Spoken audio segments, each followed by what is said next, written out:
ก็ปี60ឆ្នាំមុនមនុស្សផែនដីបានចូលមកលើពិភពលោកដែលមិនស្គាល់ពួកគេស្ទើរតែរស់នៅទីនោះប៉ុន្តែអ្នកដាំដុះអមតៈនិងសត្វកាចសាហាវ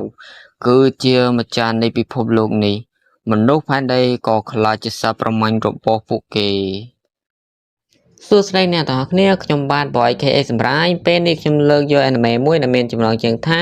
The Rise of the Witch មកសម្រាប់ជូនអ្នកទាំងអស់គ្នាដែលខ្ញុំឲ្យចំណងជើងជាភាសាខ្មែរថាការវឹកហាត់នៅពិភពថ្មីដូច្នេះសូមអ្នកទាំងអស់គ្នាសូមចេញមកស្ដាប់ការសម្ដែងរបស់ខ្ញុំមុនពេលចូលទៅដល់ការសម្ដែងខ្ញុំសូមឲ្យអ្នកទាំងអស់គ្នាជួយ Subscribe និងចុច Like ដើម្បីផ្ដល់កម្លាំងចិត្តដល់ខ្ញុំបាទសូមអរគុណនៅមហាវិទ្យាល័យលីងជាហ្វឹងយិនដោយនៅក្នុងបន្ទប់មួយយើងឃើញថាមានបារម្ភម្នាក់កំពុងតែដេកចងាងជើងដោយគេមានឈ្មោះថាវូរ៉ាន់គឺជាតួឯកប្រុសរបស់យើងនៅក្នុងរឿងនេះដោយវូរ៉ាន់គេក៏ទាញយកទូរស័ព្ទរបស់គេយកមកមើលនិងស៊ូសឡើងហើយនិយាយថា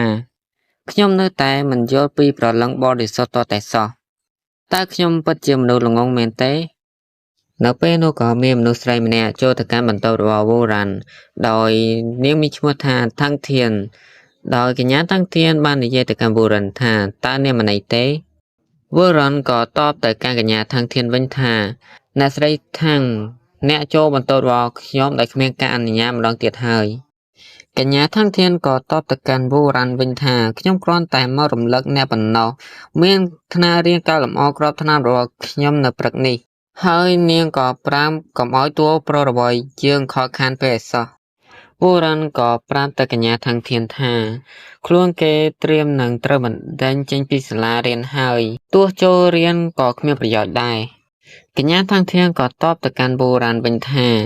ទោះបីជាអ្នកមិនទាន់ដាស់ប្រលឹងបរិសុទ្ធរបស់អ្នកបានក៏ដោយក៏ខ្ញុំមិនដេញអ្នកចេញដែរពេលវូរ៉ាន់ស្លាប់លើពាក្យកញ្ញាតាំងធាននិយាយបែបនេះហើយគេក៏សប្បាយចិត្តដោយនិយាយថាខ្ញុំដឹងថាអ្នកស្រឡាញ់ខ្ញុំជាងគេរួចក៏ស្ទុះទៅថើបនាងតែត្រូវកញ្ញាតាំងធានយកដៃដ៏ស្រស់ស្អាតរបស់នាងទៅខ្ទប់មាត់វូរ៉ាន់ដោយនិយាយថាសាលារបស់យើងខ្វះអ្នកប្រមូលសម្រាមដោយមានជំនួយពីខ្ញុំអ្នកប្រកាសជាទទួលបានការងារពេលវូរ៉ាន់លើបែបនេះក៏ហួសចិត្តតែម្ដងហើយក៏និយាយទៅកាន់កញ្ញាតាំងធានថាសូម្បីតែអ្នកក៏សើចចំអកឲ្យខ្ញុំដែរ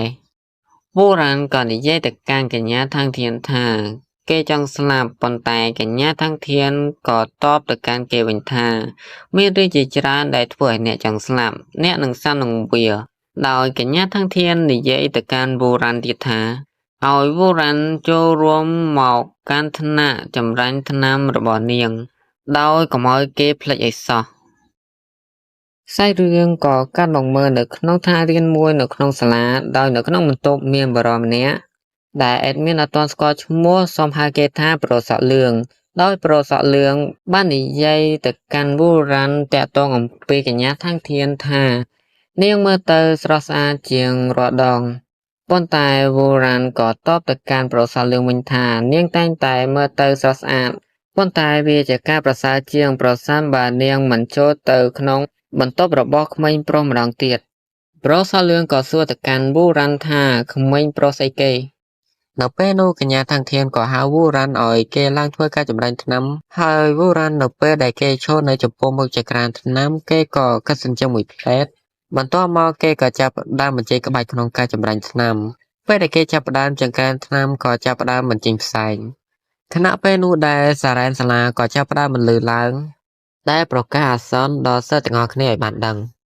ក្រោយពេលបានលើសារ៉ានប្រកាសអាសន្នបែបនេះហើយធ្វើឲ្យអ្នកទាំងអស់គ្នាក៏បានចេញមកក្រៅដើម្បីមើលពេលនោះរបាំងការពាររបស់សាលាក៏ចាប់ផ្ដើមបើកឡើងហើយក៏បង្ហាញឲ្យយើងឃើញនៅបរិមម្នាក់កំពុងតែសង្កាំងហោះហើរលើអាកាសបរិមម្នាក់នោះក៏ចាប់ផ្ដើមប្រើធម្មពលរបស់គេក្នុងការវាយប្រហារទៅកាន់របាំងការពាររបស់សាលាធ្វើឲ្យមានការខូចខាតបន្ទាប់មកគេក៏ហោះចូលទៅក្នុងបរិវេណរបស់សាលាហើយបរិមម្នាក់នោះក៏បាននិយាយទៅកាន់សិស្សទាំងអស់នៅក្នុងសាលាថាពួកស្រមោចកុំភ័យខ្លាចពេកខ្ញុំនៅទីនេះគ្រាន់តែដើម្បីស្វែងរកកំណប់នៃសកលលោកប៉ុណ្ណោះអ្នកគួរប្រកបកំណប់ដោយស្មោះត្រង់ល្អជាងបើមិនដូច្នេះទេអ្នកទាំងអស់គ្នានឹងស្លាប់ ដោយលើបែបនេះប្រសក់លឿងក៏ឆ្ងល់ថាតើអ្វីទៅគឺជាកំណត់នៃសកលលោកកញ្ញាทั้งធានក៏ប្រាប់ទៅកាន់ពួកគេកុំឲ្យខ្វល់ខ្វាយពីគេអីហើយកញ្ញាทั้งធានក៏និយាយទៀតថាការនងបាញ់សម្លាប់អ្នកអមតៈថ្នាក់បានសាករួចហើយខ្ញុំនឹងបញ្ឈប់ការប្រយុទ្ធជាមុនសិនខ្ញុំត្រូវការអ្នកដើម្បីចម្លៀសសត្វទាំងអស់ទៅកន្លែងមានសុវត្ថិភាពបន្ទាប់មកកញ្ញាតាំងធានក៏ធ្វើការតម្រង់កំភ្លើងស្នេហ៍របស់នាងទៅកាន់បរិមម្នាក់នោះហើយបរិមម្នាក់នោះក៏ធ្វើការបាញ់ធម្មពលរបស់គេវាប្រហារទៅកាន់សិស្សទាំងអស់នៅក្នុងសាលាព្រមទាំងគិតក្នុងចិត្តថាពិតជាមានមនុស្សច្រើនណាស់នៅក្នុងសាលានេះប្រសិនបើប្រលឹងបរិសុទ្ធទាំងអស់ត្រូវបានស្រូបយកដោយខ្ញុំនោះការដាំដុះរបស់ខ្ញុំនឹងកើនឡើងខ្ញុំនឹងក្លាយជាអ្នកអមតៈទី1នៃនិកាយឆាំងសឹងបន្ទាប់ពីបើកការវាប្រហាររួចហើយបរិមម្នាក់នោះក៏និយាយទៅកាន់ពួកគេថាអ្នកទាំងអស់គ្នាគិតថាតើអាវុធទាំងអស់នេះអាចធ្វើអ្វីគេបានវាគួរឲ្យអស់សំណើចណាស់ប្រសិនបើអ្នកមិនព្រមប្រកបកំណត់នៃសកលលោកឲ្យមានគេទេនោះអ្នកទាំងអស់គ្នានឹងស្លាប់រួចហើយបរិមម្នាក់នោះក៏ធ្វើការបញ្ចេញធម្មពលរបស់គេបំរុងនឹងធ្វើការវាប្រហារម្ដងទៀតប៉ុន្តែកញ្ញាทั้งធានក៏ធ្វើការបាញ់កំភ្លើងស្នេហ៍របស់នាងធ្វើការគំរាមទៅកាន់គេព្រមទាំងបោះពាក្យសម្ដីទៀតថា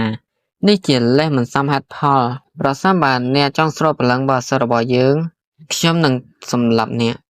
បន្ទាប់មកការប្រយុទ្ធរវាងអ្នកទាំងពីរក៏ចាប់ផ្ដើមកើតឡើងដោយបរិមម្នាក់នោះក៏បានប្រើធម្មពលរបស់គេក្នុងការវាយប្រហារទៅកាន់កញ្ញាทั้งធានប៉ុន្តែកញ្ញាทั้งធានក៏បានធ្វើការគេចខ្លួនផុតរួចនាងក៏បានប្រើកំភ្លើងស្នេហ៍របស់នាងក្នុងការបាញ់វាយប្រហារទៅកាន់បរិមម្នាក់នោះវិញប៉ុន្តែបរិមម្នាក់នោះក៏បានប្រើធម្មពលរបស់គេក្នុងការទប់រងប៉ុន្តែកញ្ញាทั้งធានក៏បានបើកការវាយប្រហារម្ដងហើយម្ដងទៀតប៉ុន្តែបរិមម្នាក់នោះនៅតែប្រើធម្មពលរបស់គេក្នុងការទប់រងបានម្ដងហើយម្ដងទៀតបន្ទាប់មកកញ្ញាทั้งធានក៏បានបញ្ចេញធម្មពលរបស់នាងហើយនាងក៏បានហត់ទៅកាន់បរិមម្នាក់នោះហើយតម្រង់កំភ្លើងស្នេហ៍របស់នាងបាញ់ទៅកាន់បរិមម្នាក់នោះមិនឆិតមុខបន្តិចរួចកញ្ញាทั้งធានក៏បញ្ជាកំភ្លើងឡាស៊ែរបាញ់វាប្រហារទៅកាន់បរិមម្នាក់នោះបណ្ដាលឲ្យមានផ្សែងពេញបរិយាកាសហើយកញ្ញាทั้งធានក៏ចុះមកដីបន្ទាប់មកបរិមម្នាក់នោះក៏ធ្លាក់ចេញពីផ្សែងមកដីឬសតតិភាពពេលវូរ៉ាននិងប្រសតលឿងឃើញបែបនេះគេក៏សប្បាយចិត្តឡើងខណៈពេលនោះក៏មានដាវហោមួយវាប្រហារទៅកាន់កញ្ញាทั้งធានប៉ុន្តែអត់ត្រូវមនុស្សត្រូវតែកំភ្លើងបន្តិចហើយក៏បានលេចរូបរាងស្រីម្នាក់ចេញមកដោយឃើញបែបនេះកញ្ញាทั้งធានក៏តេមួយគ្រាប់ទៅកាន់ស្រីម្នាក់នោះប៉ុន្តែត្រូវនាងរងបានស៊ីផុយធ្វើឲ្យអ្នកទាំងអស់គ្នាមានការភ្ញាក់ផ្អើលនឹងនាងរួចហើយនារីម្នាក់នោះក៏បានបញ្ចេញដាវជាច្រើនរួចហើយក៏វាប្រហារទៅកាន់កញ្ញាทั้งធានប៉ុន្តែកញ្ញាทั้งធានក៏ធ្វើការគេចខ្លួនរួចហើយកញ្ញាทั้งធានក៏ធ្វើការវាយប្រហារទៅកាន់នារីម្នាក់នោះប៉ុន្តែត្រូវនាងទះក្រកំភ្លើងរបស់កញ្ញាทั้งធានចេញបានយ៉ាងងាយស្រួលរួចហើយក៏បានវាយប្រហារទៅកាន់កញ្ញាทั้งធានបន្តទៀតធ្វើឲ្យកញ្ញាทั้งធានហោរឡើងមួយតង់ប៉ុន្តែនៅតែត្រូវរបួសរបស់នារីម្នាក់នោះហើយនារីម្នាក់នោះក៏ស្រូបយកដាវរបស់នាងរួចក៏បើកការវាយប្រហារទៅកាន់កញ្ញាทั้งធានបន្តទៀតដោយវូរ៉ាននិងប្រសតលឿងឃើញបែបនេះក៏ស្ទុះទៅជួយប៉ុន្តែក៏ត្រូវការវាយប្រហាររបស់នាងធ្វើឲ្យពួកគេស្ទះទៅក្រោយជាង70ម៉ែត្រចំណែកកញ្ញាทั้งធានក៏ធ្វើការកិច្ចពីការវាយប្រហាររបស់នារីម្នាក់នោះម្ដងហើយម្ដងទៀតឆ្លៀតឱកាសនាងក៏ធ្វើការវាយប្រហារតបតទៅវិញប៉ុន្តែនារីម្នាក់នោះក៏ធ្វើការទប់ជាប់រួចហើយនាងក៏ធ្វើការវាយប្រហារទៅកាន់កញ្ញាทั้งធានធ្វើឲ្យកញ្ញាทั้งធានមានរបួសខ្ទាតថយក្រោយជាង70ម៉ែត្រដែរហើយកញ្ញាทั้งធានក៏ព្យាយាមក្រោបឡើងទាំងតែខ្លួនមានរបួសដោយឃើញបែបនេះនារីម្នាក់នោះក៏ញញឹមឡើងរួចហើយនាងក៏បើកការវាយប្រហារដ៏ធំរបស់នាងទៅកាន់កញ្ញាทั้งធានវូរ៉ានដោយឃើញបែបនេះគេក៏ស្ទុះទៅជួយកញ្ញាทั้งធានខណៈពេលនោះដែរដែលនឹងរៀបទៅដល់កញ្ញាทั้งធានទៅហើយប៉ុន្តែវាក៏បានឈប់នៅចំពោះមុខកញ្ញាทั้งធានដោយសារតែវូរ៉ានក៏បានធ្វើជាវីរៈបរិសជីសេសទៅជួយសេះស្អាតរងមួយដាវជំនួសកញ្ញាทั้งធានបន្ទាប់ពីវូរ៉ានរងការវាយប្រហាររួចហើយគេក៏បាននិយាយទៅកាន់នារីម្នាក់នោះថាកុំធ្វើបាបកញ្ញាทั้งធានរបស់គេរួចហើយវូរ៉ានក៏ដួលទៅលើផ្លូវកញ្ញាทั้งធានបន្សល់ទុកនៅសេចក្តីស្រណោះស្រណោចឲ្យកញ្ញាทั้งធានស្រក់ទឹកភ្នែកទៅលើវូរ៉ានធ្វើឲ្យវូរ៉ានគិតថាគេមិនចង់ស្លាប់នោះទេខណៈពេលនោះដែរគេក៏ធ្លាក់ចូលក្នុងសមុទ្រវិញ្ញាណរបស់គេពេលនោះក៏មានសំឡេងមនុស្សស្រីម្នាក់បានបន្លឺឡើងនាងក៏និយាយថាការរកឃើញការរករបួសទៅនឹងទម្រង់ជីវិតកំណត់នៃសកលលោកត្រូវបានដំណើរការដោយអសកម្មធ្វើការជួសជុលរាងកាយឡើងវិញពេលវូរ៉ានភ្ញាក់ឡើងគេក៏ឆ្ងល់ថាទីនេះគឺជាទីណាចំណែកមនុស្សស្រីដែលបញ្ចេញតែសម្លេងក៏ប្រាប់ថាទីនេះគឺជាកំណត់នៃសកលលោកហើយវូរ៉ានក៏ឆ្ងល់ទៀតថាតើនាងគឺជាអ្នកណាខ្សែរឿងក៏បង្ហាញយើងឃើញនៅរូបសម្ផស្សរបស់នាងដែលនាងមានជាសាឡូនតាកែឡើងហំមានភ្នំធំៗបំមាត់ស្រស់ស្អាតបានណែនាំខ្លួនទៅកាន់វូរ៉ានថា នាងគឺជាប្រព័ន្ធនៅក្នុងកំណប់នៃសកលលោកមានឈ្មោះថាលីងឡុងធ្វើឲ្យវូរ៉ាន់ឆ្ងល់ថាតើប្រព័ន្ធនេះមានថាមពលខ្លាំងមែនទេហើយកញ្ញាលីងឡុងក៏ហៅមកកាន់វូរ៉ាន់និងប្រាប់គេថាប្រកាសណាស់ផ្នែកនីមួយៗនៃប្រព័ន្ធនេះជាជំនាញពិសេសដោយផ្អែកលើកម្រិតនៃការដាំដុះបច្ចុប្បន្នរបស់អ្នកមានតែផ្នែកទី1ប៉ុណ្ណោះដែលអ្នកអាចបើកបាននិងផ្នែកទី9ហើយអ្វីបានជាអ្នកមិនសាកល្បងសំណាងរបស់អ្នកប្រហែលអ្នកអាចផ្លាស់ប្ដូរស្ថានភាពខាងក្រៅបានធ្វើឲ្យវូរ៉ាន់គិតថាផ្អែកលើស្ថានភាពបច្ចុប្បន្នរបស់ខ្ញុំនៅពិភពខាងក្រៅខ្ញុំច្បាស់ជាស្លាប់ហើយមែនទេពេលគិតចោលវូរ៉ាន់ក៏ព្រមទទួលយកកំណត់នេះហើយកញ្ញាលីងឡុងក៏បកណៃធ្វើឲ្យកំណត់នោះវិលពីបេជោមរួចហើយក៏ហោះមកចំពោះមកវូរ៉ាន់ក្នុងពេលនោះវូរ៉ាន់ក៏ចាប់បានជំនាញមួយក្នុងចំណោមជំនាញទាំង9ដែលកញ្ញាលីងឡុងបានប្រាប់ថាវាជាជំនាញមួយដ៏អស់សំណើចហើយកញ្ញាលីងឡុងក៏ប្រាប់ពីអត្ថប្រយោជន៍របស់វាទៅកាន់វូរ៉ាន់ហើយវូរ៉ាន់ក៏ឆ្ងល់ថាវាជាជំនាញគួរឲ្យសំណើចរួចហើយក៏តបទៅកាន់កញ្ញាលីងឡុងថាវាស្ដាប់ទៅដូចជាប្រព័ន្ធគួរឲ្យអស់សំណើចទេហើយកញ្ញាលីងឡុងក៏ប្រាប់វូរ៉ាន់ឲ្យប្រយ័ត្ននៅតាមផ្លូវហើយនាងក៏ប្រាប់វូរ៉ាន់ថាសង្ឃឹមថានឹងបានជួបគ្នាម្ដងទៀតវូរ៉ាន់ក៏សួរទៅកាន់នាងថាតើខ្ញុំមានអាការផ្សេងទៀតទេបន្ទាប់ពីនោះវូរ៉ាន់ក៏ត្រូវបានកញ្ញាលីងឡុងបញ្ជូនទៅពិភពលោកខាងក្រៅវិញនៅពិភពខាងក្រៅប្រុសសលឿងក៏បានយកថ្នាំរបស់កញ្ញាทั้ងធានយកទៅជុងញាត់ឲ្យទៅកាន់វូរ៉ាន់រហូតតែពេញមាត់របស់គេព្រមទាំងនិយាយថាប្រសិនបើអ្នកស្លាប់នោះជាការខ្ជិះខ្ជាយណាស់ពេលនោះវូរ៉ាន់ក៏ភ្ញាក់ឡើងហើយក៏សួរទៅកាន់ប្រុសសលឿងថាតើអ្នកកំពុងនិយាយអំពីអ្វីចំណែកប្រុសសលឿងពេលដែលឃើញវូរ៉ាន់ភ្ញាក់ឡើងគេក៏សប្បាយចិត្តហើយប្រុសសលឿងក៏បានរៀបរាប់ទៅកាន់វូរ៉ាន់ថាពួកគេហាក់ដូចជាកំពុងស្វែងរកកំណប់នោះនៅពេលនេះតើពិតជាមានកំណត់ទ្របនោះមែនទេហើយវូរ៉ាន់ក៏ស្ទុះឡើងនិងមើលទៅកាន់ logo ដៃរបស់គេព្រមទាំងនិយាយថាខ្ញុំជាកំណប់ដែលគេកំពុងស្វែងរកពេលនោះកញ្ញាទាំងក៏បានត្រូវមួយការវាយប្រហារដែលធ្វើឲ្យនាងធ្លាក់កំភ្លើងចេញពីដៃបន្ទាប់មកនារីម្នាក់នោះក៏បានបើកការវាយប្រហារជាបន្តទៀតទៅកាន់កញ្ញាទាំងធាន